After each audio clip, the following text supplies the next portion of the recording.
When I try to become present using one of the portals, like following the breath, I very quickly fall below the level of thought. And I either fall asleep or I kind of fall into a dull calm that doesn't have any alertness.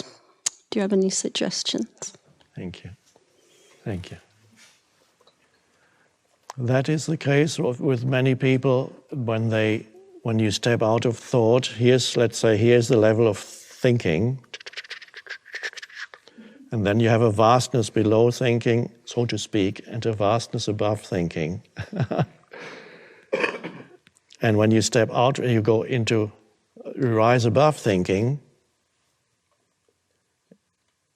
it can happen that suddenly you plunge back into thinking and then through thinking and end up below thinking.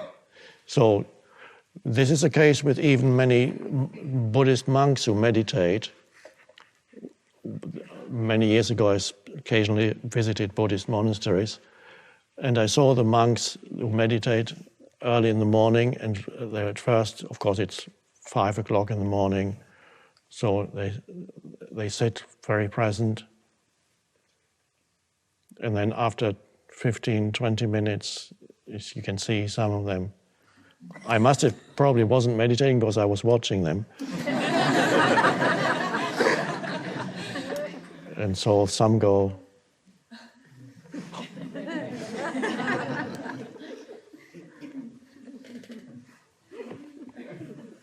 They never actually fall, but they have fallen below thinking.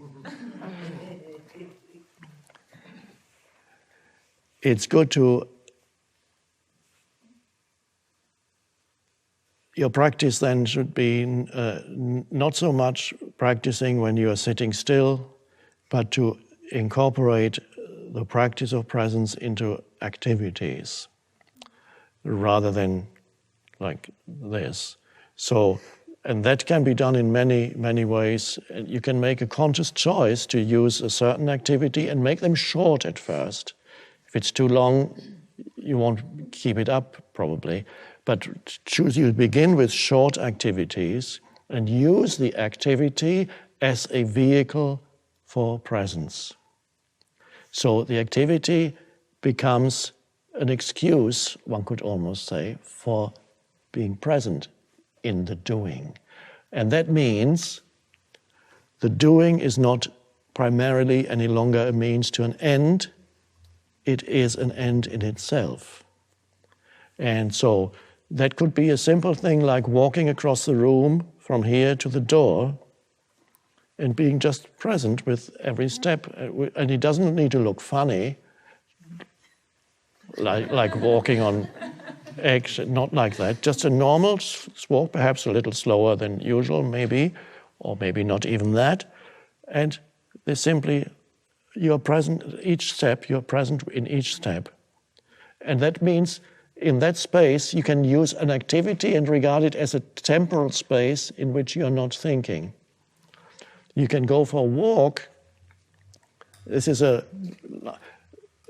you see a lamppost, well, not in LA because nobody walks, but if you're somewhere else, don't walk here, you get arrested. But if you walk, unless you're jogging, or you have a dog, that's okay. But if you're just walking, you're not jogging, and you don't have a dog. I did that with a friend in Santa Monica. We walked around some blocks, and a police car followed us at night.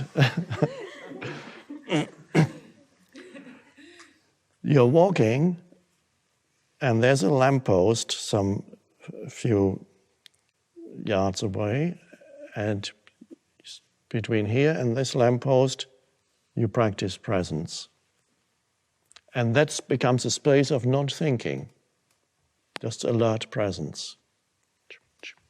And then you reach the lamppost. And then you're free to think again, or to look at the next lamppost and see if there's another space of not thinking.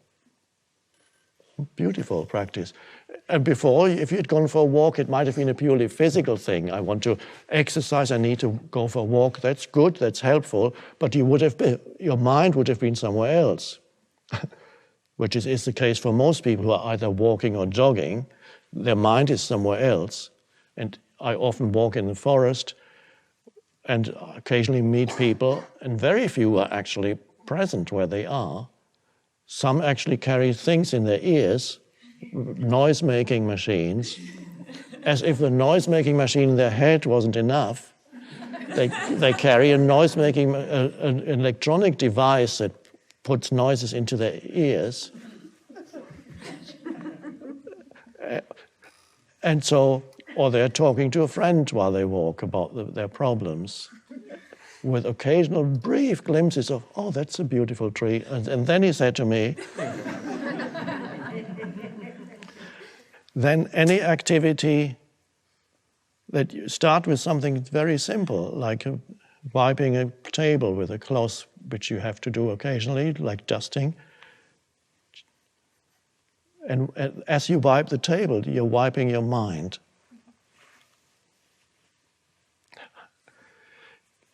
Beautiful thing. Or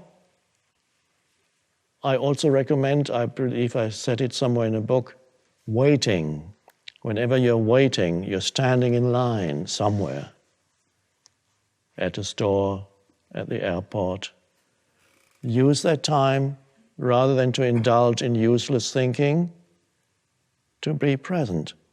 You can use your breathing, feeling the inner body, or being acutely aware of sense perceptions, without judgment, just looking around while you wait at the supermarket.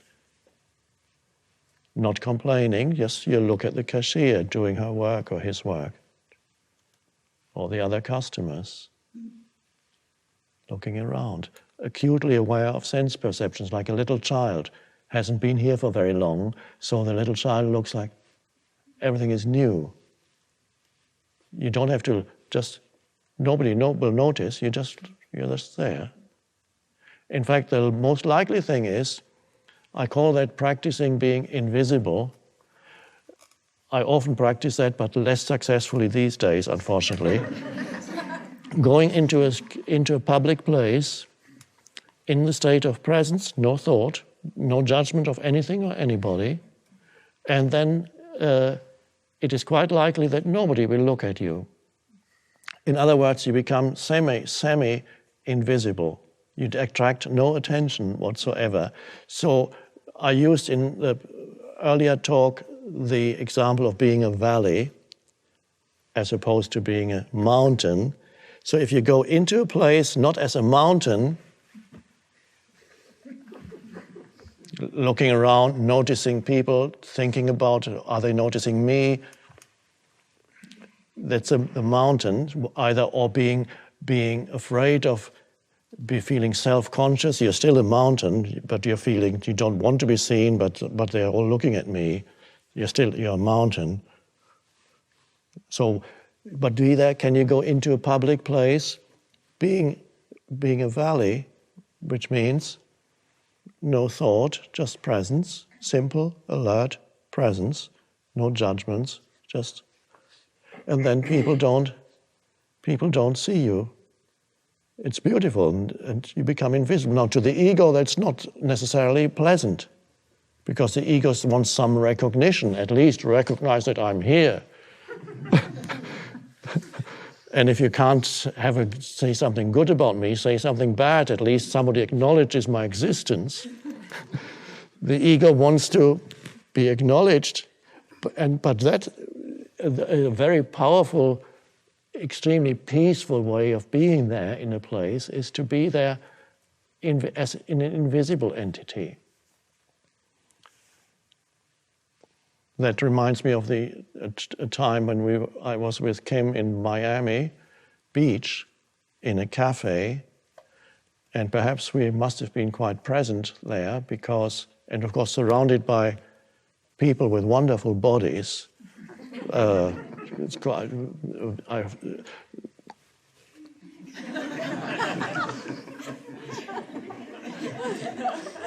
And we sat, and the waiter just did not see us. And tried And after a while, I said, let's just stay and see for how long we are in this. And there was no end to it. Didn't see us. Now, you might say, well, perhaps we look too puny in that place, but surrounded by people with beautiful bodies. But I believe it also has something to do with just being still.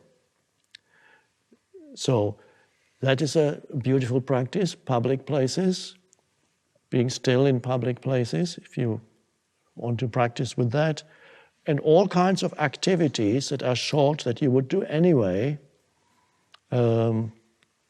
Cooking a meal may be a long thing. If I say be present while you, depends how long you're cooking, the cooking time is. If it's 2 hours, then you might lose it. But you still could start with boiling an egg, which takes maybe 3 minutes, and see if you can be present as you put it in the pan, fill it with water, switch on, and watch it as it comes to the boil. Or anything to do with movement, any movement, even, I often give this example, probably because I have a glass of water next to me when I talk. Picking something up and putting it somewhere else. Or, as I pick up this glass, now this can be a presence practice, and this is then, when you couple it with movement, you're not going to fall below thinking, because if you fall below thinking, the glass will drop out of your hand, perhaps. While the glass travels from the table to the mouth, can you be present, so that it's not a means to an end, but just a movement? And then the glass travels back to the table, and while it travels back to the table, can you be just alert? No thought. So you use that movement to create a space of no thought. Just that. So this is a space of no thought here. This is the movement. And then, because it's so beautiful, you do it again. Oh.